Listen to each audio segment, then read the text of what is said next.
This is not going to be like we had another little blow up with somebody else. That was a much different. This is a very friendly conversation. But Canadian Prime Minister Mark Carney and Donald Trump had their first televised public meeting in the White House, and I have the highlights. So I'm going to break down what happened during this meeting. I did cover it live. In case you want to see my live reaction to it, it's under the live tab on YouTube. You can go watch it there. But here I'm going to get to just the focused points that are worth discussing, as there was a lot of nonsense, as per usual, with Donald Trump. And I'm also going to get to a fun zoom-in clip of Mark Carney's face during at least one of Trump's comments. But wait for that in a bit.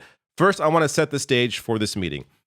This appearance by Howard Lutnick the night before on Fox News really gave you an indication of maybe what to expect in this meeting and how ridiculous some of this was going to be. But listen to Howard Lutnick's comments here. This is the Commerce Secretary for Trump. So Mark Carney, whom I've met as central banker, are you optimistic? Can we make a deal with Canada? I think it's really complex. I think this is really complex because they have been basically feeding off of us for decades upon decades upon decades, right? They have their socialist regime, and it's basically feeding off of America. I mean, yes, the socialist regime of Canada, where we do insane things like guarantee health care to every citizen. Absolutely crazy. This authoritarian socialist regime. But it's been feeding off of the U.S. when maybe not really. So if we take a look at some of the actual data here, this is a breakdown from Economic Research Service. This is from the U.S. Department of Agriculture. This is their breakdown on the importance of trade between Canada, the U.S., and Mexico. U.S.-Canada agricultural trade has expanded with few interruptions during the USMCA period. So if you take a look at the lines here, it's pretty clear.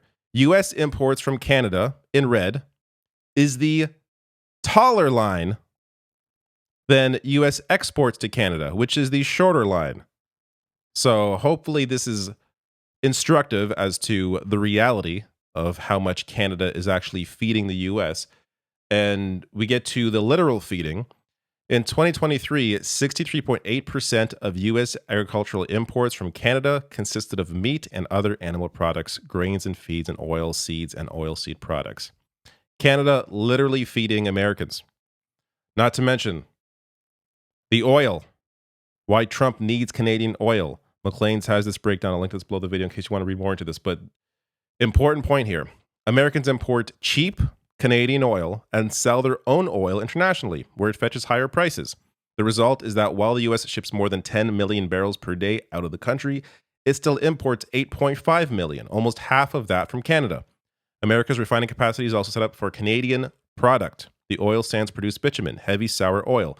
Many U.S. refineries are designed for bitumen. There is no viable replacement for Canadian oil.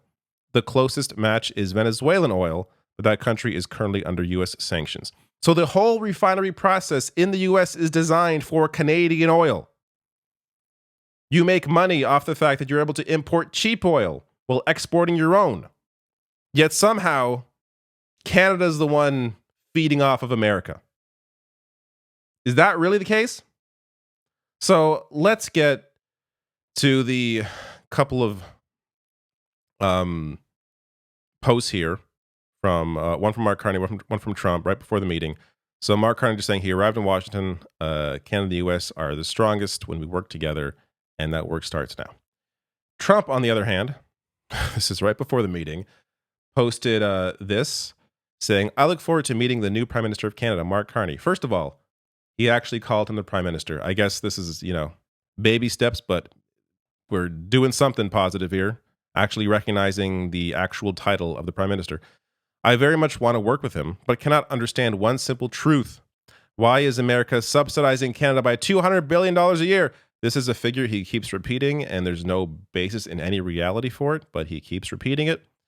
In addition to giving them free military protection and many other things.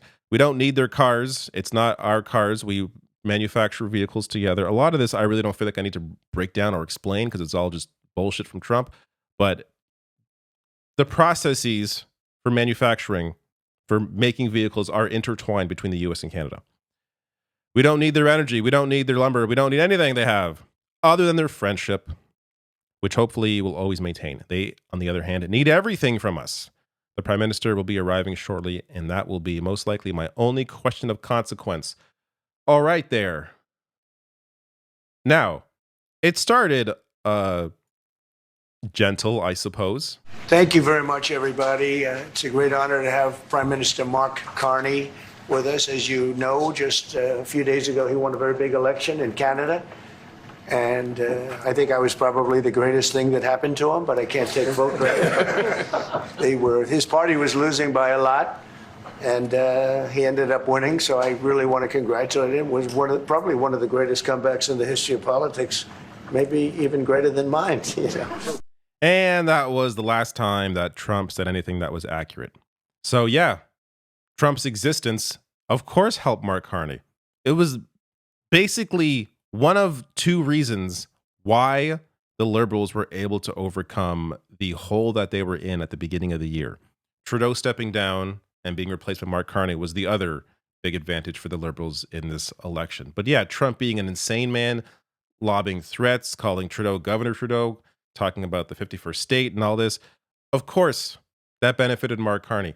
I don't think you should be bragging that your insanity helped lead Canadians to vote for Mark Carney over Pierre Poilievre. Pierre Poilievre, by the way, conservative leader, his base, a lot of them connected with MAGA, or at least that mindset. Elon Musk being one of Pierre Poilievre's big boosters, at least up until about January, when maybe he was told to knock it off because it wasn't helping him. But yeah, it benefited Mark Carney greatly that you are absolutely insane. This little fun face here. I don't think Mark Carney meant anything by this. It was just the face that he made after Trump said that he was one of the best things that to ever happen to Mark Carney. I think that's a face that we all would make. But this gets to the 51st state. So I'm not going to play all of Trump's comments about this because it's the same shit you've heard a million times over. But I do want to focus on how Mark Carney responded to this question from the media. President, you have said that Canada should become the 51st state. Yeah. No. Well, I still believe that, but you know, it takes two to tango, right? Well, if I may, as you know from real estate, there are some places that are never for sale. That's true. We're sitting in one right now, you know, Buckingham Palace that you visited as well. That's true. And having met with the owners of Canada over the course of the campaign last several months, it's not for sale, won't be for sale ever. But the opportunity is in the partnership and what we can build together. And we have done that in the past. And part of that, as the president just said, is with respect to our own security. And my government is committed for a step change in our investment in Canadian security and our partnership. And I'll say this as well, that the president has revitalized international security, revitalized NATO, and us playing our full weight in NATO, and that will be part of it. That's true. And they have, I must say, Canada is stepping up the military participation because Mark knew, you know, they were low and now they're stepping it up, and that's a very important thing. But never say never. Never say never. All right. That was pretty good from Mark Carney. And I'm going to get to, I just noticed this at the end of the clip, something I did not notice while I was live streaming it. I'll show that in a second. But this was a masterclass. Speaking Trump's language of real estate, Canada is not for sale. Some things aren't for sale. The owners of Canada say Canada is not for sale. Then complimenting Trump on revitalizing international security. All right, I'll allow it. And committed to investing more into NATO and security. Basically changing the subject in a smart way after saying Canada's not for sale. Now, at the end of that clip, this is what I didn't notice when I first watched it, is Mark Carney repeatedly says never, never, never after Trump says never say never. But never say never. Never say never. He goes never, never, never, never like 4 times, which is a little risky there. Right in front of Trump, a little risky, but no, good. Now there was, I'll get to, I think it's like one more clip. There was this meeting was mostly Trump talking. And Trump was even asked questions about other topics that had nothing to do with Canada. And, there's a big discussion about China. So there was, while I was live streaming this, some people were complaining that Mark Carney wasn't doing enough.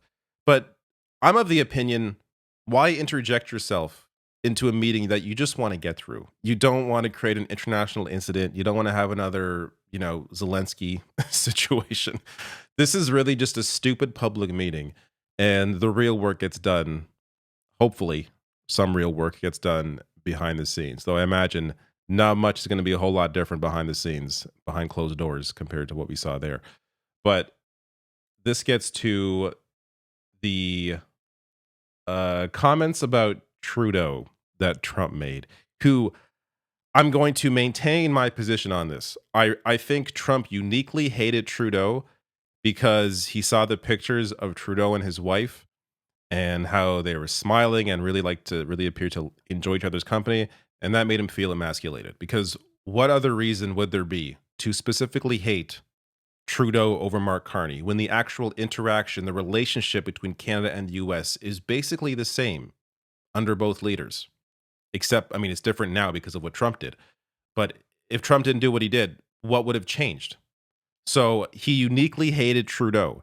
This gets to his comments about Trudeau as well as Chrystia Freeland, Trudeau's second in command. We have the USMCA is a good deal for everybody. I won't say this about Mark, but I didn't like his predecessor. I didn't like a person that worked for. She was terrible, actually. She was a terrible person. And she really hurt that deal very badly because she tried to take advantage of the deal and she didn't get away with it. You know what I'm talking about. But we had a bad relationship having to do with the fact that we disagreed with the way they viewed the deal, and we ended it. We ended that relationship pretty much. The USMCA is great for all countries. It's good for all countries. We do have a negotiation coming up over the next year or so to adjust it or terminate it. Mr. President, I'll say a word on USMCA if I may, Mr. President. It is a basis for a broader negotiation. Some things about it are going to have to change. And part of the way you've conducted these tariffs has taken advantage of existing aspects of USMCA. So it's going to have to change. All right, this was just remarkable because you have Trump here complaining about the USMCA, complaining about the trade deal we were being taken advantage of, and then also saying in the same breath, the USMCA is a fantastic deal. What's the problem? He uniquely hated Trudeau and Chrystia Freeland. The reasons, I don't know why, but he definitely hated those two individuals. Mark Carney brings up the point that Trump doesn't address, but brings up the point of him taking advantage of the USMCA, of the trade deal, of actually violating the deal, because the tariffs violated the deal, blatantly violated the deal. So this piece from the Logic, Canada has a strong case to launch legal challenge against Trump tariffs. So the actual reaction here. Trump's trade war has essentially wiped out the Continental Trade Pact, USMCA, or CUSMA, which is the Canadian way of writing it. And that's according to Mexican and Canadian architects of the deal. So Canada's chief negotiator and Mexico's chief negotiator said the devastating duties have technically suspended the trade agreement. With 25% tariffs, it blows a complete hole in the trade agreement. It makes it virtually worthless to us. In fact, it leaves Canada and Mexico in a far worse position than any other country in the world practically. The U.S. completely violating the trade deal that Trump signed it. It's not as if it's a Biden trade deal. And even if it was, it's still a trade deal. But it's his trade deal that he violated and then claiming that other people were taking advantage of it. No, you made the trade deal. So all of this, again, this is why I was screaming during this live stream, watching this. It's just completely incoherent. Last clip here. This is about what Trump wants. It's already spoiled here. What Trump wants as a concession, and it's friendship. The top concession you want out of Canada. Concession? Yes. Friendship. But that's not a concession. No, we're going to be friends with Canada. Regardless of anything, we're going to be friends with Canada. Canada is a very special place to me. I know so many people that live in Canada. My parents had relatives that lived in Canada, my mother in particular. And I love Canada. I have a lot of respect for the Canadians, Wayne Gretzky. Wayne Gretzky, who he only loves because he went to his inauguration. Whoa, okay, friendship as a concession. I don't even know what that means. Okay, last thing here. That was just weird. I had to share that. Last thing here. This is just a close-up of Mark Carney's face as Trump is talking. And Callum has a good caption on this. POV, in a conversation with someone and trying to decide how to politely tell them they're a effing moron. No, I mean, it's hard to justify subsidizing Canada to the tune of maybe $200 billion a year. We protect Canada militarily, and we always will. We're going to, that's not a money thing. But we always will. But, it's not fair. But why are we subsidizing Canada $200 billion a year, or whatever the number might be? It's a very substantial number. And it's hard for the American taxpayer to say, gee whiz, we love doing that. It's got to be uniquely frustrating for someone like Mark Carney, who is a world-renowned economist who deeply understands the relationships between countries and the financial markets and trade, to hear this ridiculous clown talk about, we're subsidizing them and $200 billion, just throwing things out that make absolutely no sense and have no basis in reality. Where do you even begin to combat it? Because all of it is complete bullshit. But they got through it without an international incident. No Zelensky there. So I guess that's a win. That's pretty much all Canada could hope for out of that meeting. Let me know your thoughts on this in the comments below.